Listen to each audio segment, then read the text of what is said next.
comme dañu am ay doomi jàngoro yoo nga xamante ni dañu nekk ci environnement bi donc le fait que ñuy vacciner sujet yooyu suñu sujet dinañu permettre ñu protéger leen donc mais vaccination bi balaa ñuy commencer suñu vaccination c'est important ñu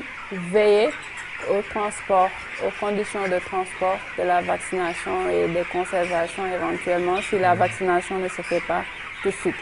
Donc fi ñuy récupérer vaccin bi ba fi ñu koy administrer suñuy ay sujet waru am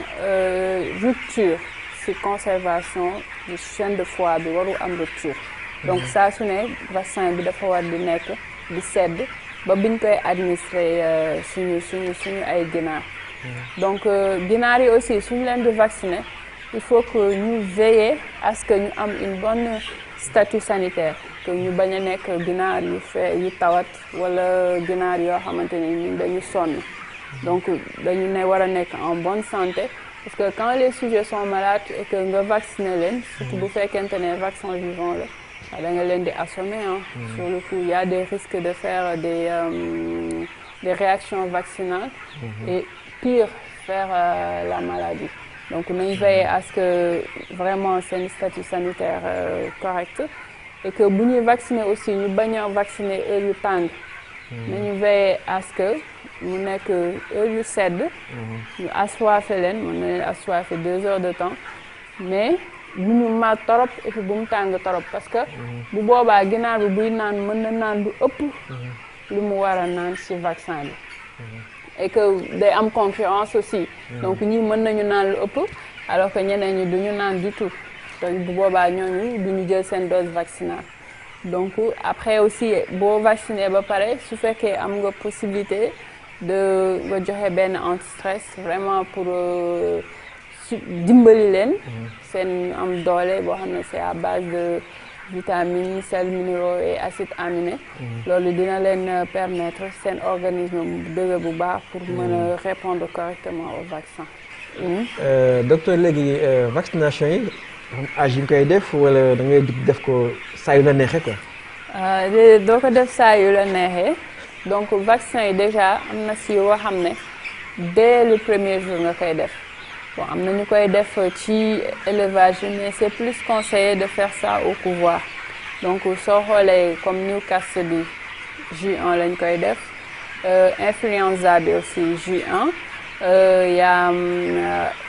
pour ceux qui font bronchite ak variante bronchite yooyu aussi si J1 lañ koy def mooy si bis bi ñu juddoo loolu lañ koy def après à 7 jours souvent c'est conseillé nga def sa première vaccination Gomboro mais pour la date de vaccination l'idéal mooy nga def ce titrage pour xam exactement taux d'anticorps bi nan lay évoluer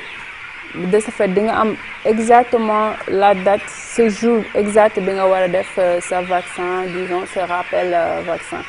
mais comme ñëpp amuñu possibilité yóbbu laboratoire ñu def titrage ku ko mën nga def ko mais ku ko mënul à peu près mën nga def sa voilà mën nga vacciner sa premier vaccin Gomboro nga def ko 7e jour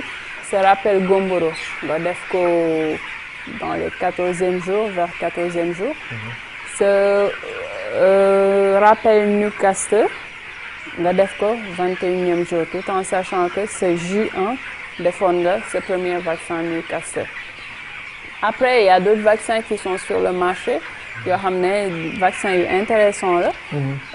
qui sont des vaccins vectorisés yoo xam ne ay vaccins vectorisés la dans ce cas-là bu fekkee danga ko def après doo soxla def Gomboro bi donc parce que Gomboro bi def nañ ko ci et puis c'est bon yow leneen ngay xalaataat mais Gomboro moom yaa ngi à l'abri donc dans ce cas-là da ngay def juste benn rappel muy sa rappel Newcastle booy def au 12e jour sinon après doo defaat beneen vaccin donc loolu aussi mi ngi sur le marché et c'est disponible il y a des couvoirs qui le font. produit la yoo xam ne am na ñaari façon am na yoo xam ne doomu jàngoro mi ngi dund mais dañuy wàññi pouvoir pathogène am ñuy wax vaccin vivant moom la éleveur di faral di jox ci ndox bi ñuy naan wala par nébulisation ou bien par atomisation. On a vaccin boo xam ne doomu jàngoro bi dañ koy rey carrément mais vaccin inactivé def ci benn adjuvant boobu nag la ñuy faral di tungi ginaar bi mais pour vaccin yi nga xam ne moom la éleveur yi gën a def mooy vaccin li ci ëpp solo tam mooy conservation bi chaîne de froid bi entre 4-5 degrés bañ koy utiliser bu dee vaccin vivant yi la te aussi vaccin nekk lu ñuy wax prévention donc ginaar bi ñuy vacciner day fekk moo xam ne dara gatu ko pour aar ko ci benn jàngoro boo xam ne vaccin boobu pour loolu la te vaccin boobu nag bu dee ci wàllum eau de boisson comme ni ko docteur waxee boo respecté conservation bi nga maral leen ci benn waxtu ba ñaari waxtu vaccin boobu mi ngi am njëriñ ci ñaari waxtu parce que vivant la donc ñaari waxtu jaar passé dafay dee nga respecté quantité ndox bi tam parce que ginnaaw yi war ñu xëccoo ndox boo xam ne ak matériel bi war na doy ak quantité ndox bi donc après ñu naan 1/5 li ñu naan ci la veille ngeen jox ci ndox pour ñu mën ko def ci vaccin bi nga def mélange bi def ko ci abreuvoir yi pendant 2 heures de temps après doo génnee abreuvoir yi vaccin boobu acte médical la ngay répondre à un programme de prophylaxie docteur l'a dit boo xam ne sa vétérinaire moo lay conseiller en fonction condition épidémiologique yi nekk zone boobu parce que zone bu nekk am na jàngoro yu fa nekk donc jàngoro yooyu la ñuy aar ci wàllum vaccination boobu donc vaccination acte médical la da nga koy def ni nga ko waree wala vétérinaire defal la ko nga xam ne di nga mën a garantir sa wér-gu-yaramu mala merci et à bientôt.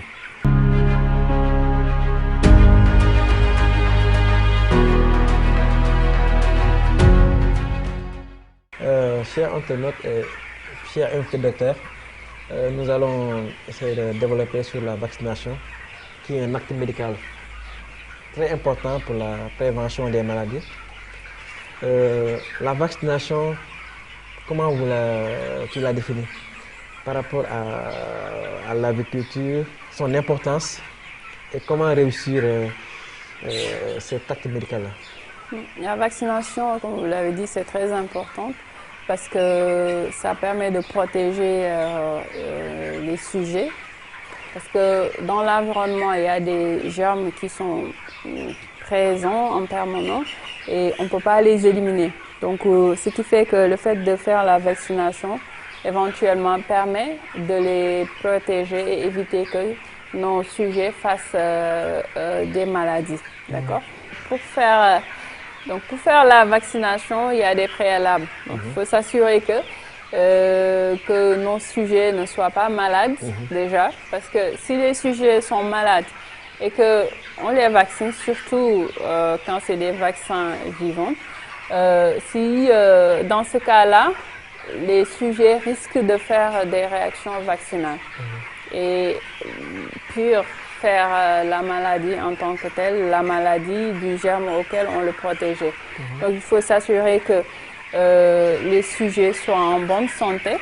Et aussi, pour faire la vaccination, il faut respecter déjà le vaccin. Il faut respecter la chaîne de froid. Okay. Donc la conservation est importante. La conservation, c'est très important. Et au moment de la vaccination, il faut le faire, le vaccin, il faut le faire pendant des heures froides. Éviter de donner le vaccin pendant les heures chaudes. Donc, en résumé, il faut respecter cette chaîne de froid. Il faut vacciner pendant les heures froides et éventuellement, s'il y a... Je vois que parfois les gens prennent l'eau minérale, c'est pour garantir... C'est pour éviter que ça chélate. Donc ça c'est bien. S'il y a possibilité de donner l'eau minérale, c'est ce qui est conseillé, d'accord? Et après vaccination, s'il y a possibilité de faire une couverture vitaminique ou en anti-stress, où il y a vitamines, sels minéraux et acides aminés, vraiment, même si on peut faire une couverture 2 jours avant et 2 jours après, c'est bien, ça serait l'idéal. Okay. Comme ça, on renforce bien les sujets, ils sont bien en forme pour supporter ce stress. Parce que quand on vaccine, on stresse les sujets. Donc c'est bien de les supporter un petit peu et de les accompagner. Le docteur a résumé l'émission qui portait sur la vaccination, qui permet de renforcer l'immunité des sujets. Donc, elle l'a dit, pour la vaccination, on a deux types de vaccins. Il y a un vaccin vivant, dont le pouvoir pathogène du germe a été atténué,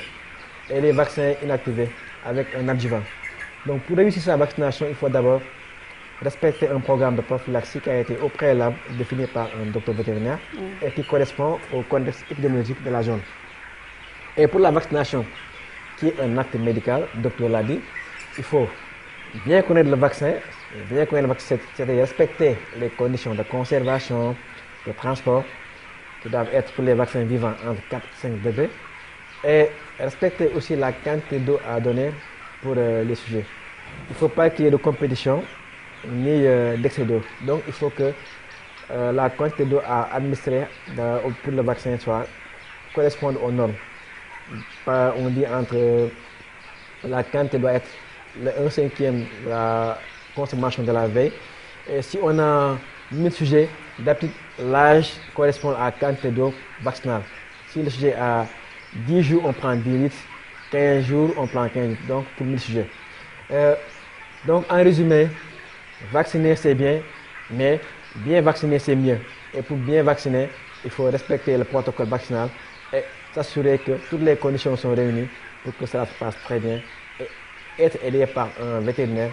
au besoin pour pouvoir réussir sa vaccination et renforcer l'immunité de ce sujet. Sur ce,